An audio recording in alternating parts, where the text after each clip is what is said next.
9th class के बच्चों, आज हम पढ़ेंगे प्राकृतिक संपदा का तीसरा हिस्सा, अध्याय 14 जो है। ठीक है, इसमें हमें पढ़ना अब क्या है? जैव रासायनिक चक्र। जैव रासायनिक चक्र में सारे साइकिल के बारे में हमें पढ़ना है, जिसको वाटर साइकिल अर्थात जल चक्र, नाइट्रोजन चक्र, कार्बन चक्र यानी कार्बन डाइऑक्साइड का जो अहम भूमिका है वो चक्र, ऑक्सीजन चक्र। इसी के अंतर्गत हम आगे ओजोन के बारे में जानेंगे, ऑक्सीजन साइकिल के बारे में जानेंगे। ये सब संबंधित हैं। अब तो बेटा ये काफ़ी बड़े चैप्टर होने के कारण इसे हमें क्रम में लेना पड़ रहा है, रुक रुक कर क्रम में, और आपको समझना भी है। अब केवल मैं क्लास लिए चला जाऊँ स्पीड में और आपको समझ में नहीं आए तो बेकार हो जाएगा। तो आप इसको ध्यान से सुने। अच्छा, इससे पहले मैंने जो पढ़ाया उसकी रिवीजन हो रहा है, उसे आप बार बार सुनो। जो भी चैप्टर मैं पढ़ाता हूँ तो जिस दिन पहली बार आप सुनते हो उसको 2 बार जरूर 3 बार पढ़ो, सुनो। ठीक है, तो आपके मेमोरी में बात अटकेगी, रुकी रहेगी और फिर आप समझ जाओगे। बेटा आपको ये भी पता है कि जैविक और अजैविक क्या चीज़ है? जैविक वो होते हैं जैसे जिसमें जीव जंतु, प्राणी, पेड़ पौधे वो होते हैं, और अजैविक घटक कौन से होते हैं? जैसे जीने में जो सहायक होते हैं, जैसे पानी, ऑक्सीजन यानी हम हवा, सूर्य की किरण, तो मिट्टी, ये सब जो है ये अजैविक घटक हैं। तो बेटा आज हम इनकी स्थिति को समझेंगे। अगर ये ना हो साइकिल में, तो अगर चक्र के रूप में ना होंगे तो फिर क्या होगा? केवल हम उसका समापन ही करेंगे और नई चीज तो आएगी नहीं। तो चक्र का क्या मतलब कि किस प्रकार से, जैसे हम पानी पीते हैं तो पानी आज है, अब और फिर ये साइकिल यानी बादल, बादल से बारिश होती है, बारिश से फिर वो पृथ्वी पे आती है, पृथ्वी से फिर भाप बनकर यानी वाष्प बनकर फिर ऊपर जाती है, और ऊपर जाकर संघनन यानी बादल बन जाती है, फिर बारिश होती है। तो ये जो क्रम है, इस कारण से जल की कोई कमी नहीं होती। ऐसे सभी चीज़ों में है। नाइट्रोजन भी हमारे लिए बहुत इंपॉर्टेंट है, और वह भी नाइट्रोजन सबसे अधिक मात्रा में होती है वायुमंडल में, 78%। और यह हमारे जीवन की बहुत इम्पॉर्टेंट अवयव के रूप में मानी गई है, जैसे प्रोटीन, जैसे डीएनए या विटामिन्स, पेड़ पौधों के लिए यूरिया। तो इनमें नाइट्रोजन इसमें विद्यमान होते हैं, उसमें प्रेजेंट रहते हैं। ठीक है, तो हम अब बारी बारी से शुरू करते हैं। पहला जैविक रासायनिक चक्र में है क्या? पृथ्वी पर जो जीवमंडल हैं उनको गतिशील बनाए रखना है। और गतिशील बनाए रखना मतलब अगर हमें प्राप्ति ना होगी, जैसे अभी बताया कि जल की प्राप्ति होना, नाइट्रोजन की प्राप्ति होना, पेड़ पौधों के लिए कार्बन डाइऑक्साइड का होना, हमारे लिए ऑक्सीजन सांस लेना, तो तभी तो हम गतिशील हैं। इंसान कहने का मतलब जो गतिशील वस्तु है वही जीवन है, और जब रुक गया तो वो मृत्यु हो गया। तो यह गतिशील बनाए रखने में मदद करती है, और एक समान स्थिति, संतुलन बनाए रखने में मदद करती है, कि कहीं कोई खत्म ना हो जाए, समाप्त ना हो जाए इस पृथ्वी से। ठीक है, तो इसके बनाने में जीवमंडल के जैविक और अजैविक घटकों के बीच संतुलन बनाए रखती है। कौन? यह चक्र, जिसको हम साइकिल कहते हैं, चक्र कहते हैं। अब पहली हम लेते हैं, पहली जो स्थिति है वह है जल चक्र, वाटर साइकिल। बेटा जलाशयों, जहाँ पानी इकट्ठे होते हैं उसी को जलाशय कहते हैं। तो जलाशयों में जल के वाष्पीकरण, वाष्पीकरण कैसे होता है? जब मिट्टी गर्म होती है, पृथ्वी जब गर्म होती है, सूरज की किरणें जब गर्म करती है पृथ्वी को, तो वाष्पीकरण वाष्प बनकर ऊपर की ओर उड़ता है। फिर संघनन यानी जमने की प्रक्रिया। संघनन के बाद, संघनन के जमने का मतलब क्या हुआ? बादल का बनना। तो ऊपर आकाश में जहाँ संघनन की क्रिया होती है, और जब वह बूंद भारी हो जाती है, वह बादल जब आगे की ओर बढ़ती है, और जब वो आपस में जहाँ टकराती है वहीं वर्षा होती है, उस जगह पे, उसी स्थान पे। इसके बाद होता क्या है कि जो नदी नाले हैं वहाँ पर जो है पानी भर जाता है, बारिश होने के बाद तो ऐसा ही होता है ना, नदी नालों में बारिश के पानी जो है जम जा भर जाते हैं और एक से दूसरे से कनेक्टिविटी यानी जुड़कर वह अंत में आखिर शहर से आगे आखिर में वो कहाँ, समुद्र में पहुंच जाता है। जलीय चक्र इसी का नाम है। जलीय चक्र का मतलब ये जल का चक्र। अब बेटा वर्षा का जो जल है वह तुरंत समुद्र में नहीं पहुंच जाता, इतनी पास में नहीं है, तो वह गांव से यानी खेतों से मिट्टी में से वह समुद्र में सीधे डायरेक्ट नहीं जाता, तो वो कहाँ जाता, पास पड़ोस के नदी जो है उसमें मिल जाता है। वो नदी फिर कहीं और आगे जाकर किसी शहर में जाकर किसी दूसरी नदी से मिलती है। इस प्रकार से उसके जो जल का जो प्रपात है काफी मात्रा में आगे की ओर क्रम से बढ़ता जाता है। ठीक है, और फिर इतना ही नहीं है, पानी फिर भूमिगत भी हो जाती है। जितनी बारिश होती है वो सारा पानी बह करके सीधे समुद्र को नहीं जाता, मिट्टी के अंदर भी भूमिगत हो जाती है, यानी भूमि जल जिसको कहते हैं। हाँ, जिसका इस्तेमाल गांव वाले या पहले से भी आपने कुएं का नाम जाना है, कुएं के थ्रू द्वारा पानी निकालते हैं और घर में जीवन चलता है, लोग पानी पीते हैं। तालाब में जब जहाँ कुएं नहीं है तो तालाब जहाँ है वहां से भी लोग पानी का इस्तेमाल करते हैं। कुएं, झरना, ये सब क्या है, जहाँ पानी इकट्ठे हो जाते हैं, उसी का ही एक रूप है और जो मीठे जल यानी मृदु जल के रूप में माना जाता है। समुद्र का जल तो आपको पहले भी मैंने बताया है कि वह कैसा होता है, खारा नमकीन होता है, जिसका इस्तेमाल हम पीने में नहीं कर सकते। इसका अब ये जो जल है इसका उपयोग जीव जंतुओं, पेड़ पौधों द्वारा विभिन्न प्रक्रियाओं को पूरा करने में होता है। जैसे आप खाना खाते हो है ना, और खाना खाने के बाद फिर पानी भी हमें पीना आवश्यक होता है। शरीर के अंदर जो कोशिकाएं हैं उनमें भी जो प्रक्रियाएं होती हैं वह तरल यानी द्रव्य के रूप में ही आगे की ओर बढ़ती है। जैसे रक्त में भी पानी का अंश होता है, हमारी कोशिकाओं में पानी का अंश। आपने वैक्यूल यानी रिक्तिका का नाम सुना है, जिसको हम रसधानी भी कहते हैं, कोशिका के चैप्टर में जब पढ़ा था। तो यहाँ पर पानी का अंश होता है, जल का अंश। तो इस प्रकार से सभी जीवों में है, सभी पेड़ पौधों में भी पानी की आवश्यकता होती है। नीचे से जड़, तने से होता हुआ शाखाओं और फिर फल फ्रूट, रसीले फल खाते हो तो रस जो है वो क्या है, जल ही तो है। जल का अंश वहां तक पहुंच जाता है नीचे के थ्रू, जाइलम फ्लोएम के द्वारा। आपको पता है जाइलम जल को फ्लोएम है जल को ये और खनिज लवण को ऊपर तक पहुंचाने में मदद करता है। कौन, जाइलम। और फ्लोएम बने हुए भोजन जो प्रकाश संश्लेषण के द्वारा तैयार भोजन होता है, तो उसे हम हमारे पेड़ पौधे उसे नीचे से ऊपर तक पहुंचाने में मदद करते हैं। और इस प्रकार से अगर यह जल नहीं होता तो यह घुलता कैसे। ये जो खनिज लवण है जो मिट्टी में उपलब्ध है, जहां आप यूरिया या जहां आप गमले में पानी देते हो, तो जड़ से होकर ऊपर शाखाओं में कैसे पहुंचते। तो जल ही एक रास्ता है जो जलीय रूप में ऊपर पूरे प्रकरण को, यानी पेड़ पौधों के अंदर जो हम पानी डालने का, सिंचाई करने का क्या कारण है, यही कारण है कि जिसके कारण पौधे में पानी पहुंच जाता है। इंसान बेटा, अब मैंने नीचे प्रयास किया है चित्र द्वारा समझाने का। ये देखो मैंने प्रयास किया है, ये देखो यहाँ मिट्टी, ये पहाड़, ये ऊपर बादल, वर्षा, ये जो दिखाया है, और नीचे सबसे नीचे के तल में यानी जल कहाँ है, समुद्र का जल। तो ये सारा जो है ऊपर से बहते हुआ बहकर नदी और इससे मिलते हुए वह समुद्र में जाकर मिलता है।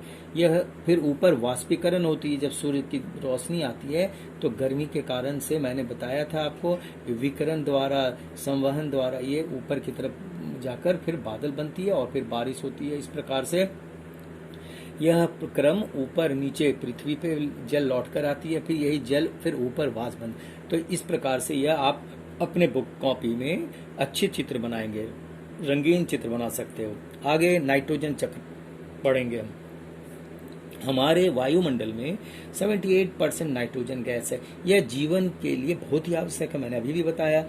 क्यों? क्योंकि हम जो भोजन करते हैं उसी में हमारे लिए प्रोटीन है। डीएनए का मतलब क्या है? डीऑक्सीराइबोज न्यूक्लिक एसिड, जो हमारे शरीर के अंदर होता है। ठीक है, प्रत्येक कोशिका के केंद्रक में पाया जाता है।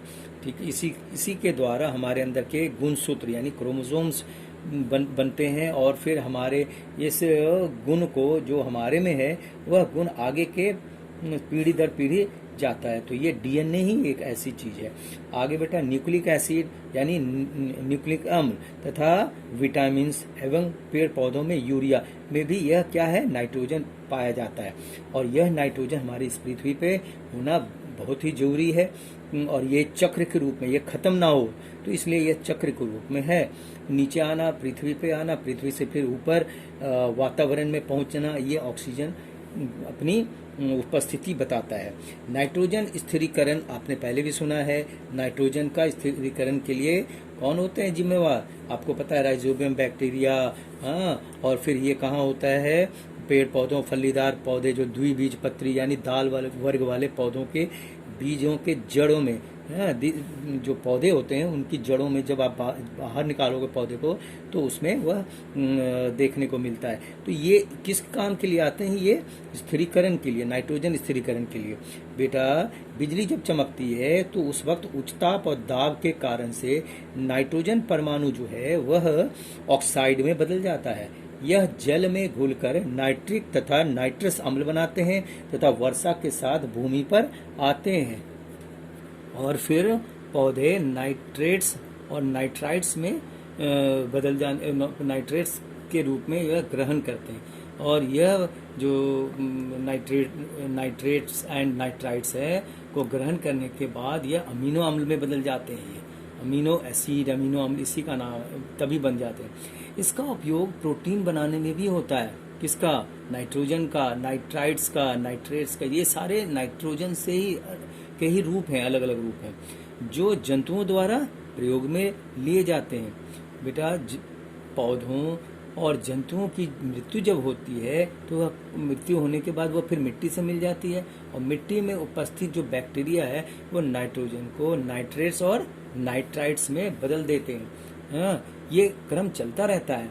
मैं क्या बता रहा हूँ आपको? ये सर्कल अलग अलग भिन्न भिन्न रास्ते से होकर सभी को उसी रूप में आना होता है, वहां पहुंचना होता है, क्योंकि पृथ्वी में ये कमी ना हो जाए, पर्याप्त मात्रा में स्वतंत्र रूप में पड़ी रहे। हम जब चाहो जितनी चाहे नाइट्रोजन की कमी ना हो। इससे नाइट्रोजन स्वतंत्र रूप में प्रकृति में, वायुमंडल में लौट जाता है। बेटा, मैंने आपको यहाँ पर ये दिखाया है किस प्रकार से यह अलग अलग बदलते हैं, फॉर्म में बदलते हैं। अमोनिया देख रहे हो, यहाँ अमोनिया दिखाया है यहाँ। अमोनिया में नाइट्रोजन और हाइड्रोजन होते हैं। हाइड्रोजन के 3 परमाणु और नाइट्रोजन के 1 परमाणु। हाइड्रोजन के 3 यानी NH3। इसी तरीके से यह हरे पेड़ पौधों के जीव द्रव्य में भी पाया जाता है नाइट्रोजन। इसी तरह से जीव द्रव्य के जंतु के जो जीव द्रव्य होते हैं यानी साइटोप्लाज्म, उनमें भी यह नाइट्रोजन की आवश्यकता पड़ती है। नाइट्रस, ये मैंने पूरे आंकड़े के रूप में समझाया। ये इस प्रकार से क्रम में, अगले क्रम में यहाँ, फिर उसके बाद वायुमंडलीय में भी, फिर औद्योगिकरण स्थिरीकरण में भी हो गया। इस प्रकार से ये बदलते हैं और इस प्रकार से ये चक्र पूरा चलता है। बेटा, अब हम आगे पढ़ेंगे कार्बन चक्र। कार्बन चक्र से भी आप वाकिफ हो। कार्बन यानी काले रंग में जो होता है उसी को हम कार्बन कहते हैं। कोयले को छुओ हाथ काला हो जाता है, काले रंग के पेंट, उसमें कार्बन है। कार्बन किस प्रकार से इस पृथ्वी पर मौजूद रहते हैं उसके लिए है। जब पेट्रोलियम हो या लकड़ी जलाते हो या किसी जलने के बाद बर्तन पे हाथ फेरो तो हाथ में उंगली पे तेल, पेट्रोलियम प्रोडक्ट के जलने पर हाथ फेरोगे तो हाथ में क्या लग जाता है? काले रंग के काले, वो क्या है? कार्बन। ठीक है, तो सड़कों पे भी जो देखा होगा आपने, तो वो भी कार्बन से ही सड़क बनाई जाती है। कार्बन की से कोल तार, ये सब जो नाम आपने सुना है वो इसी से। तो बेटा, यहाँ भी मैंने इसमें कार्बन चक्र का तस्वीर मैंने पहले बना दिया। ये खाका है जिसको आपको पेपर में दिखाना है। जैसे मान लो नाइट्रोजन चक्र पूछा जाए तो उसके बारे में एक्सप्लेन करो और फिर उसके बारे में ये खाका दिखाओ। इस प्रकार से आसान होता है। इसी प्रकार कार्बन चक्र है और इसको भी इस प्रकार से दिखाना है, ये करना है। बेटा कार्बन पृथ्वी पर अनेक अवस्थाओं में पाया जाता है, जैसे मैंने अभी भी समझाया। यौगिक के रूप में, यौगिक किसको कहते हैं? कार्बन और ऑक्सीजन जो मिले हुए हैं और यह एकदम से निश्चित प्रपोर्शन में, अनुपात में, तो कार्बन और ऑक्सीजन यानी 2 या 2 से अधिक तत्व जब निश्चित अनुपात में हो तो उसी को हम यौगिक कहते हैं। तो यहाँ कार्बन है और ऑक्सीजन देख रहे हो, यहाँ दिखाया 2 लिखा हो, तो O2 CO2 हो गया टोटल। तो यौगिक के रूप में वायुमंडल में पाया जाता है। विभिन्न खनिजों में कार्बोनेट और बाइकार्बोनेट के रूप में भी होता है। प्रोटीन, कार्बोहाइड्रेट्स, वसा, विटामिन में ये होते हैं। हाँ, कार्बन कौन होते हैं? कार्बन। सारे जंतुओं के बाहरी और भीतरी जो कंकाल होते हैं उनमें कार्बोनेट होते हैं, जैसे स्टार फिश है, या शंख वगैरह आपने देखा होगा, उनकी जो बॉडी होते हैं वह कार्बोनेट्स के होते हैं। वो एक प्रकार के कैल्शियम के बने होते हैं, तो कैल्शियम जो है उसी से कार्बन भी निकलते हैं बाहर। तो कंकाल भी कार्बोनेट्स लवणों से बने होते हैं। अंदर की जो हड्डी है हम सबों की, तो वो या जीव जंतुओं के, तो वो भी कार्बोनेट्स के लवणों से ही बने होते हैं। अब तो ये तो पता ही आपको कि प्रकाश संश्लेषण में के लिए क्या चाहिए? तो सूर्य की उपस्थिति में पौधे क्या करते हैं? क्लोरोफिल जो कि हरी पत्तियों में उपलब्ध है उनके द्वारा, और सबसे मुख्य रूप से इसमें गैस कौन सी लगती है? कार्बन डाइऑक्साइड गैस चाहिए। तो इसके द्वारा अर्थात यह प्रकाश संश्लेषण होता है। कार्बन डाइऑक्साइड को ग्लूकोज अणुओं में बदल दिया जाता है, जो कि यह ग्लूकोज अणु दूसरे पदार्थों में बदलकर ऊर्जा प्रदान करती है। ठीक है ना? अब आगे ग्लूकोज का उपयोग जीवित प्राणियों को ऊर्जा प्रदान करता है। आपको पता है हम जो भी भोजन करते हैं, भोजन के पचने के बाद दौरान वह ग्लूकोज में बदलता है, यानी हमारे शरीर के अंदर ऊर्जा जो है, चाहे वो सांस लेने में, दौड़ने, भागने, पढ़ाई लिखाई, हर काम में जो है, हमें सोते वक्त भी ऊर्जा चाहिए हमारे शरीर को। ठीक है ना? हृदय धड़कन होती है। तो श्वसन की क्रिया द्वारा ग्लूकोज को कार्बन डाइऑक्साइड में परिवर्तित करने के लिए ऑक्सीजन का प्रयोग करते हैं। ठीक है? और कार्बन डाइऑक्साइड वायुमंडल में वापस फिर पहुंच जाती है पृथ्वी पर। ठीक है? जब अपने वातावरण में दहन की क्रिया, जहां ईंधन का उपयोग खाना पकाने, गर्म करने, किसी भी वस्तु को जैसे गर्म करना, तो गर्म करते तो वहां भी तो गर्म करने, यातायात यानी गाड़ी मोटर चलते हैं, पेट्रोल जलते हैं, जीवाश्म वगैरह जलते हैं, तो फिर कार्बन डाइऑक्साइड ही आता है। उद्योगों में, फैक्ट्रियों में धुएं काले, वो भी वहां से भी कार्बन डाइऑक्साइड प्रचुर मात्रा में वायुमंडल में आ जाता है, पहुंच जाता है। तो यानी एक तरफ खपत होती है, खर्च होती है, तो उसकी फिर रिटर्न लौटकर फिर पृथ्वी पे आ जाती है। औद्योगिक क्रांति के कारण मनुष्य में एक होड़ सी हो गई। लोग फैक्ट्री में तरह तरह के सामान जो बनाते हैं, और मोटर, इंजन, रेलवे इंजन, इन सब जगहों में क्या है? पेट्रोलियम प्रोडक्ट का इस्तेमाल होता है, गाड़ी मोटर में इस्तेमाल होता है अधिक से अधिक। तो ये औद्योगिकीकरण, यानी जब से फैक्ट्रियों का क्रांति हुआ, लोगों ने बनाना शुरू, तो ईंधनों का जलना शुरू हो गया, और बढ़कर ये कार्बन डाइऑक्साइड की मात्रा इस पृथ्वी पे दुगनी होगी, जिसके कारण गर्मी महसूस करते हो। ज़्यादा समय हमारे इस पृथ्वी पर गर्मी का मौसम लंबे समय तक के लिए हो गया। कारण क्या है? क्योंकि कार्बन की मात्रा दुगनी, 3 गुनी हो जाती है। यह स्थिति बड़ी डरावनी है, और इसके कारण से आपका पृथ्वी ग्लोबल वार्मिंग के नाम से आपको पता है वो होती जा रही है। लगातार गर्मी बढ़ती जा रही है और ठंडकपन कम होती जा रही है। तो ये अब आज यहाँ तक ही रहने दो, फिर अगले क्लास में।